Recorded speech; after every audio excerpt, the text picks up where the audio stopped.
guys. It's really filling me with a Mako pool's worth of warmth to see the remake is blowing up on the internet after the demo, from people who have never played it who are now titillated and intrigued, to super fans and fanboys who are now taking the hype to even more stratospheric heights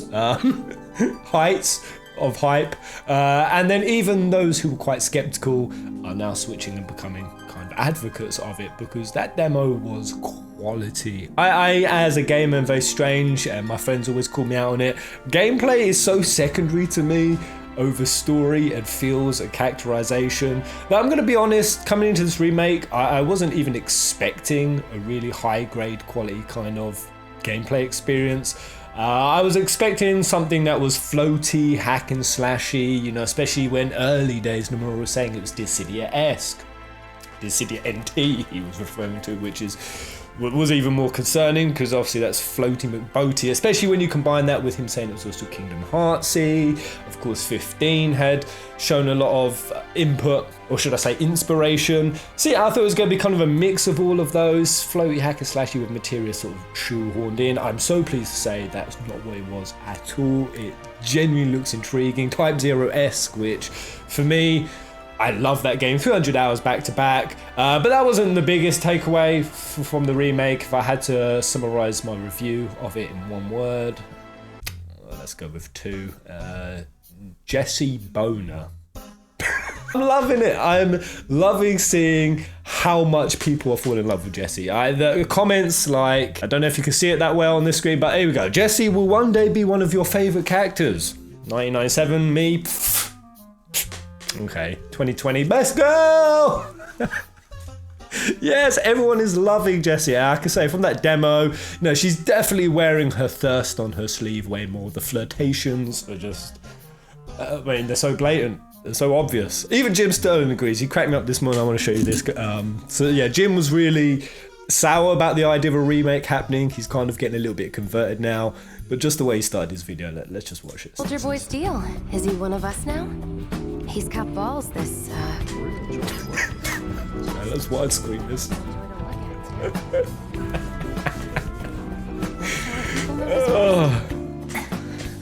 So, you know Tifa, right? She's so it's sexy. Not really my business, Such but a tomboyish.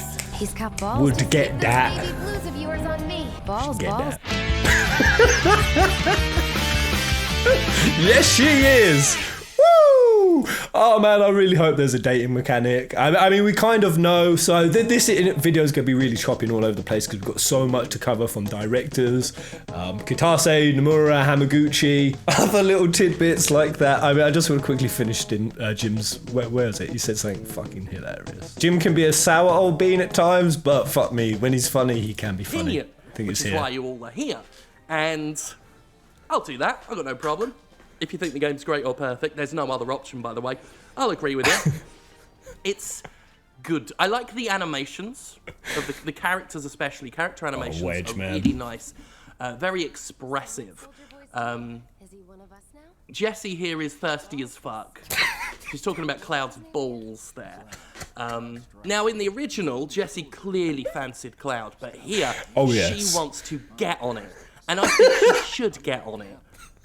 Fuck the whole love triangle with Cloud and Aerith and Tifa. It's all about Jessie. She's so fucking horny. And someone that horny deserves to have sex with Cloud if he wants to do it, and I think he should want to.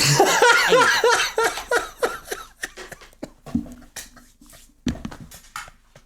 Oh, I just had to share that. Oh, that cracked me up. Cloud should want to. Yes, he damn well should. And, you know, I've been wondering, they're going to add some sort of like dating mechanic that Jessie is tied into this time.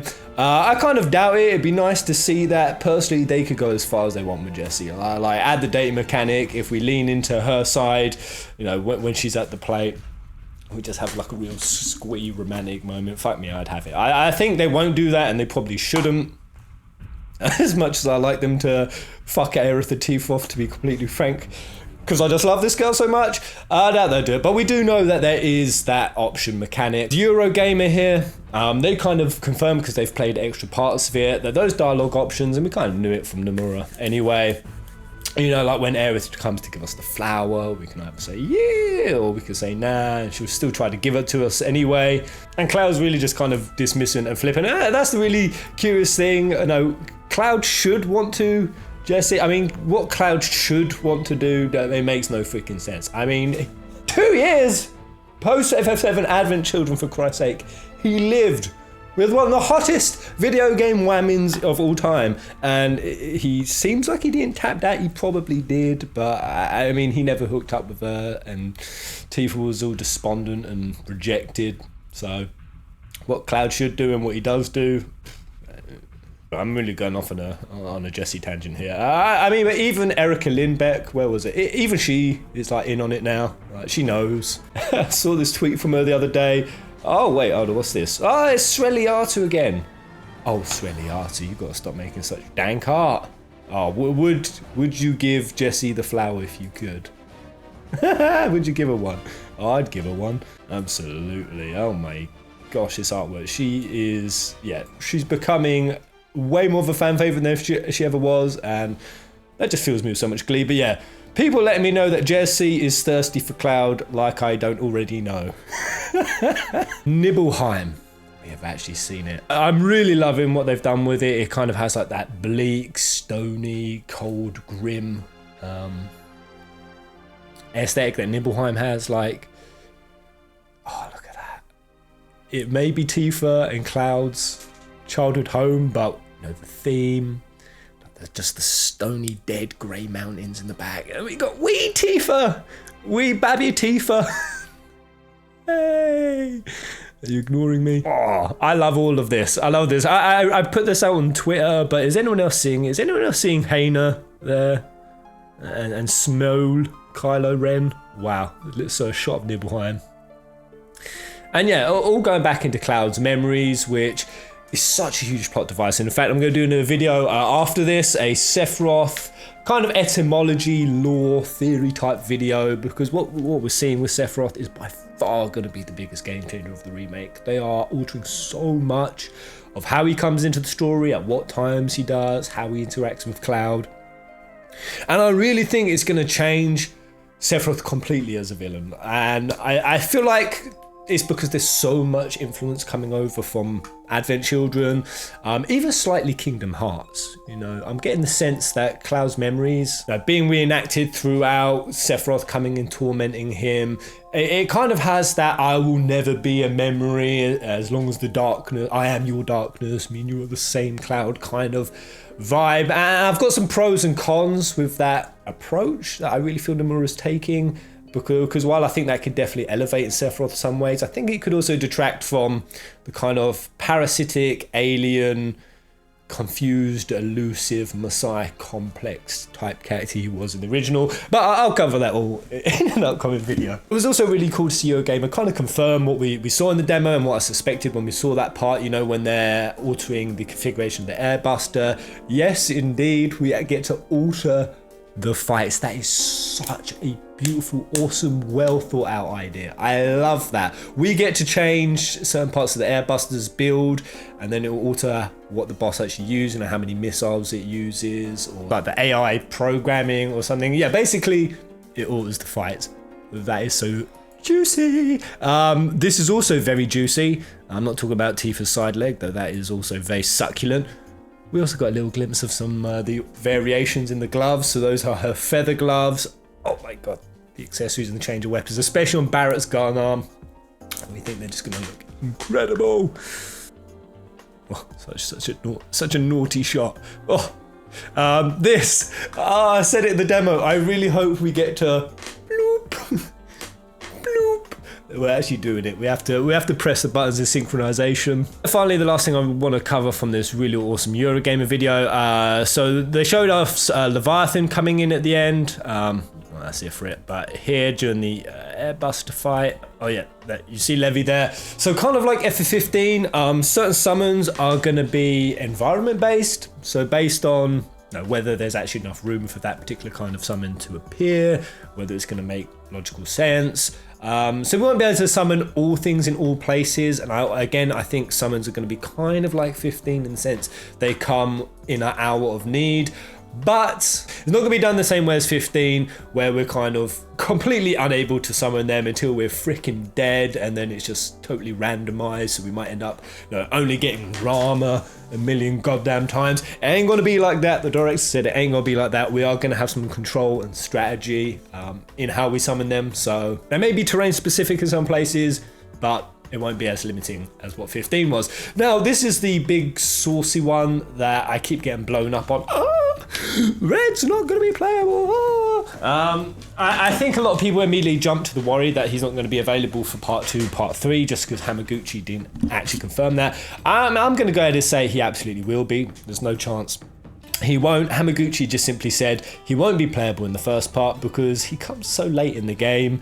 Really late. We would only probably get a small amount of combat leading out of the Shinra building and then against Heligunner, and that would be kind of it. So they've said, well, we think we might as well just leave it, although he'll still be there in AI form. He'll still use his abilities, he'll still use Sled Fang, which does make me think, well, if you already got that much in there, why can't you just give us the reins of him? But I know for a fact that there are some complexities with Red XIII specifically that probably aren't worth Square Enix trying to completely sort out and flesh out right now in terms of how he handles, how he moves. It's probably easy for them just to AI it.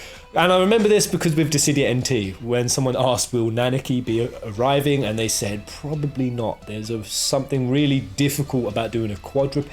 Yeah, we've got so much variety, like already, just with Aerith, Tifa, Baron, Cloud alone.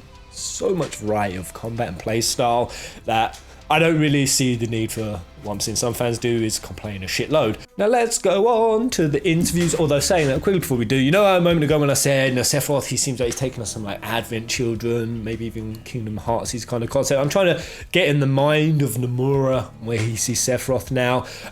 We also got a mention of that there definitely is some influences coming through from other parts of the universe. He said the compilation of FF7 was a series of expansions to the world of FF7 that took place after the story of the main game, so we kind of consider that as having been completed now, and FF7R as a new start. It's a new thing, it's not really part of the compilation. This is how we viewed that, and they've really had to emphasize this again and again for so many interviewers, is this is something new.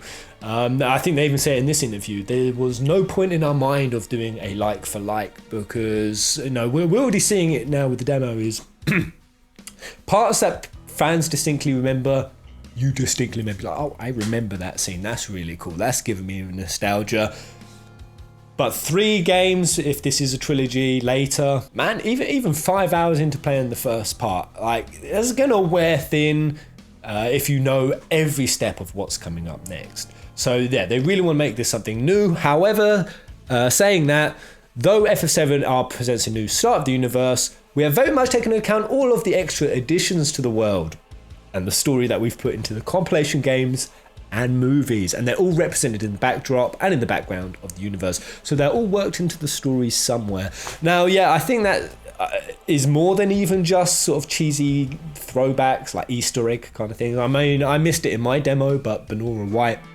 But while I don't know this, I just get a sense that it's going to be more than just kind of callback. I do think they're roping in some of those influences even into the characters. Again, even just from the demo, the way it was President Shinra and Heidegger who blew up the reactor, and it wasn't Jessie's bomb, and then they kind of really emphasized the fallout of it. That was really emphasized in later editions of the FF7 universe. They do Travels Through the Planet, other compilation stuff. Not to say it wasn't there in the original, but I can definitely see that influence coming in. Again, I really see that happening with Cloud, his memory playing up already, seeing Sephiroth, which was a very Advent Children thing. And I think even one of the directors, I can't remember which one it was, said that in Advent Children, Cloud was like a really kind of cool kind of dude.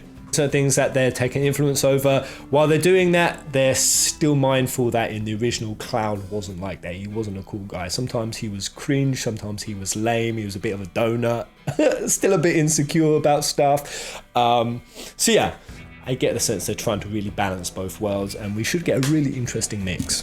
So starting with Nomura's interview, I'm really going to chop and cherry pick through this, some of the bits I really liked. They spoke about Barrett being one of the first characters they designed to baseline how realistic the remake should look. And then when they went into the design of Red, apparently he looked really realistic. And they kind of mentioned it further in this interview that they kind of backpedaled on some of the realism because, of course, FF7, it had that deformed, ridiculous kind of style. And Nomura actually said that's what they're now going for, realism in the range of deformed style. In the range. I mean, that sentence makes no sense, and yet it makes all the sense from even what we've seen with the demo. It's such a unique aesthetic, and it still has ridiculousness. I think you guys get what he means.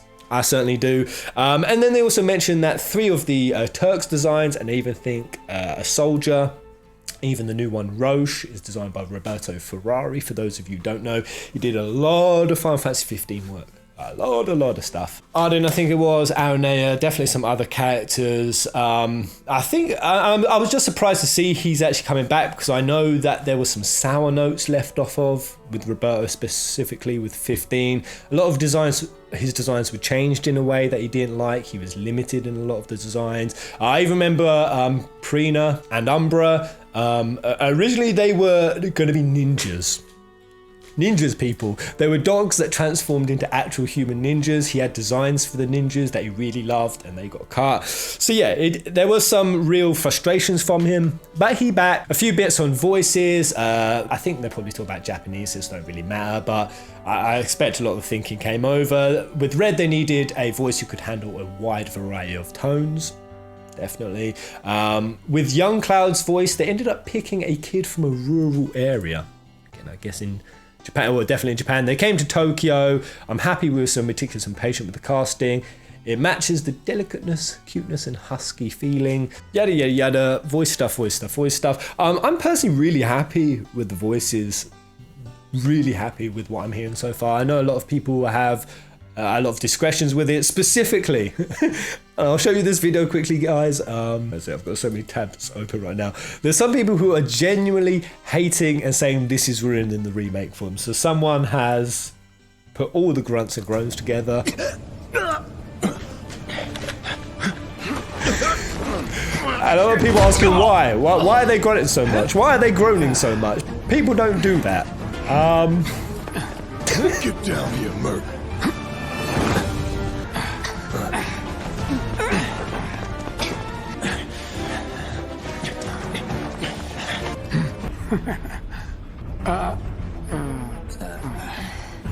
What?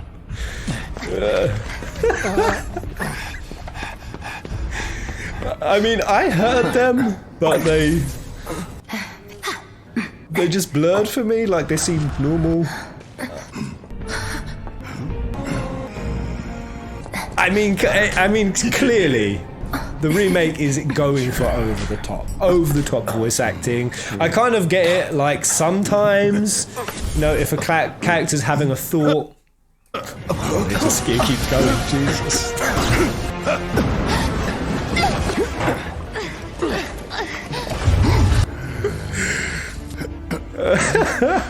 I mean, you guys get. I mean, I agree in some aspects, you know, a character doesn't have to every time they're having a thought, like you can just allow a scene to flow naturally and have them thinking without expressing in a grunt that they're thinking.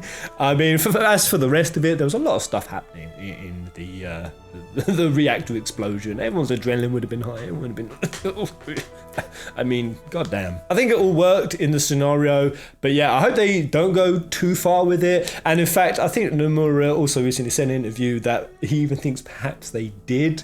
Like, they have put in so much voice acting. In fact, he said they did sometimes 9 voice acting sets a week.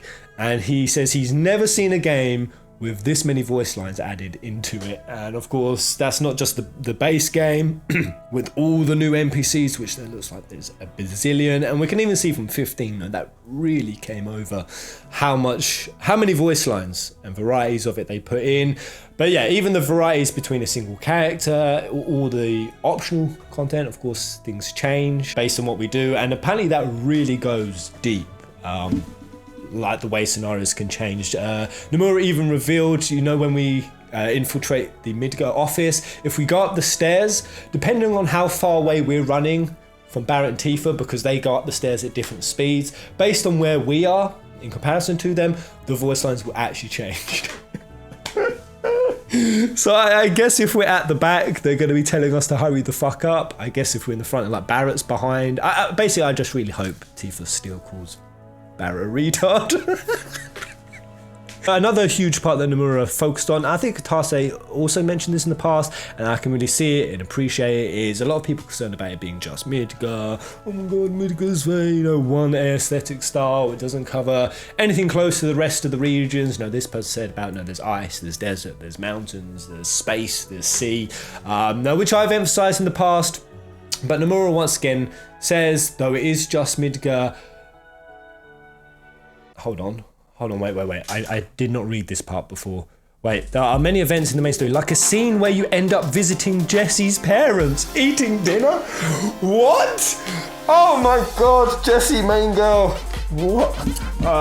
You can really good tell how much I read these news articles before I start recording. Oh my god, Cloud's gonna go eat with the parents. Oh my god, they are shipping it so hard. And I love it. Like I always say, Jessie was the first character that ever really made an impact on me when I was young. The first video game mourn I ever mourned over. Big time. My soul was scooped out. I literally went to school grieving. I didn't speak to anyone that day. Teachers were asking what was wrong with me. I was depressed for a while. Wow, we eat with the parents. I can't even imagine Cloud interacting in that scene. Oh, so he's going to be in Jessie's house. Oh, go on, get him upstairs, girl. Each member of Avalanche is more detailed to the original game, with new events to boot. I can't remember the original point. Oh, yeah, Midgar aesthetic.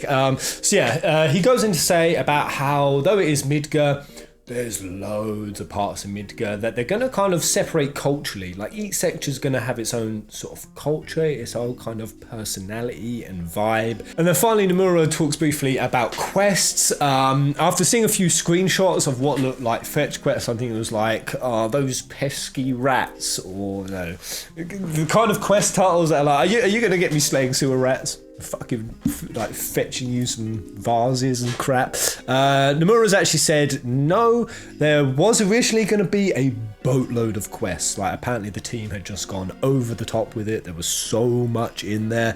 Now he actually started cutting it all out.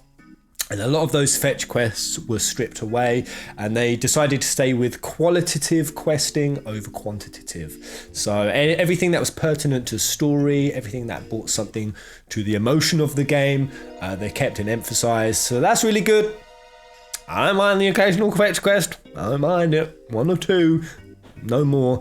But yeah, that gives me hope that fucking Sonya ain't gonna be there telling us to go find a handful of rare Midgar frogs. And then the final interview I want to finish off on. Oh man, 1 month to go, guys. 1 month to go. Where is it? Right, here it is. We've got a bit from everyone now. First off, Hamaguchi. Oh, sorry, it was Hamaguchi, not Katase, who said about it. About there being a lot of different feelings to the locations. You've got all the different places in the city. The plate city on the top, going down to the slums, the tunnels. I think it says, for example, the circular tunnel, the central tunnel. It really wasn't shown much in the original. The one that goes all the way around the central pillar. We don't really saw like the train zip round it.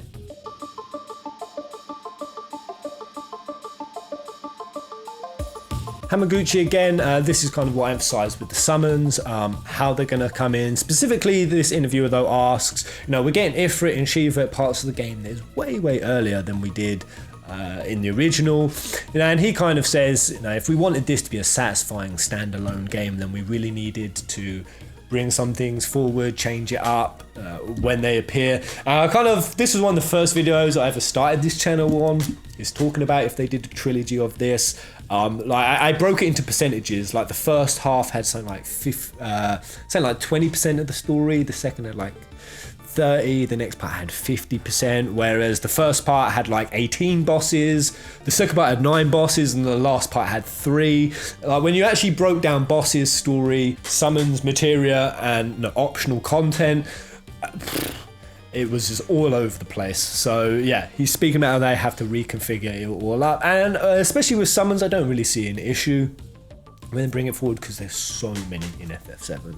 Like, holy crap. By the time we get to like Bahamut Zero and Hades and all the other crazy summons in that game, they're going to be more than satisfying enough. Katase this time, speaking about the compilation again. So again, like Advent Children, Crisis Core and all stuff. And Katase actually goes now one step further.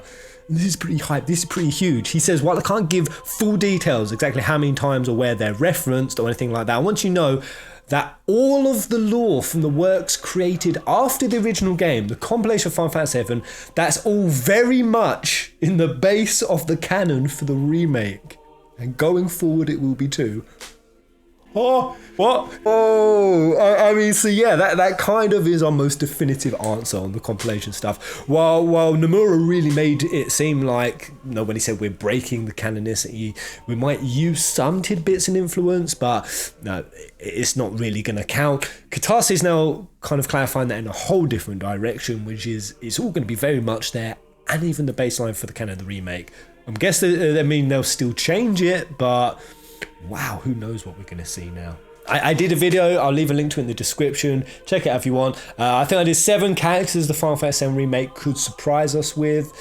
Maybe it'll be new characters, maybe ones who weren't in the original, maybe we'll hear expanded stuff or backlines of Angel. Again, I've always said I don't want them to overdo it. I don't want it to become a compilation fan fest of a game because that'll get a bit sickly. But there's just so much for them to work with in a really tasteful, awesome way that will enhance the storytelling. This is giving me hope they're doing it. So Hamaguchi next, and he's talking about the 13 trilogy. Or should I say the interviewer sort of asked him about it, saying that he got a vibe of the 13 trilogy in the combat system. Not really, again, other than the stagger mechanic. And Hamaguchi says, I mean, I did develop the 13 battle system, so there may be influence from it, but I don't deliberately think of it as a successor. And I think that's a great answer. I really don't get that as a sense that 13 is in any way predominantly influencing FF7 Remake. I think it's really fresh, really unique. And he just goes in to say about how it's ATB, but playing skillfully is key with this. And Nomura talks about this as well. You really can't just smash your way through this. Besides just adding mobs that Barrett can only get to and kind of unique things like that. They've really focused in finding a way to make it so that playing tight, actually using the combos, using that to build up your bars. Again, even not being able to just spam the summons all day, every day. Like, they've really focused in on that, and to do that, they've even had to, again, add some new materials. I think one of them was called Deathly Dodge, something like that. Hamaguchi says he's really confident with the new battle system, and the fact that there is the classic mode, that ATB element that you can pretty much do the entire game on, just goes to show how well they've considered both aspects. That you could do this entirely input command based if you want. Yada yada, you guys again. I just thought I'd drip feed a little bit of the succulent news that's out there. I could keep going all day. I mean, devs from around the world came to work on FF7 Remake. The prestige, the status of this game is just blowing the hell up. Like, to see channels that have never covered anything in the Final Fantasy universe before getting on the remake, that makes me so happy to see. And yeah, the pressure and expectation is another thing that they've covered a lot of, even the voice actors. This is an all-in project for Square Enix, and I'm glad to say that pressure has produced so far what's looking like a really hopeful game. Get having it, guys, because yeah, I think going back to Jim, he's kind of right in what he says here. I am a massive Square Enix fan. I freaking love their games. I give them all of the schmeckles more times than I should. But he's kind of right about this. Modern Square Enix is a little bit shit. It's not a great, massive shit, but like a little shit, like a rabbit poo. I ain't even going to deny it. It's an accurate summary. Right, but I'm out, guys. Yeah, comment, like, and subscribe. Especially subscribe if you want to see the Sephiroth video that I'm going to be doing next. Sephiroth is blowing my noodle. I've also learned stuff about the etymology and the back history of Sephiroth that I never knew. So I'll see you then, guys. Take it easy. Keep this a hype train rolling. Until the next video. Kupo.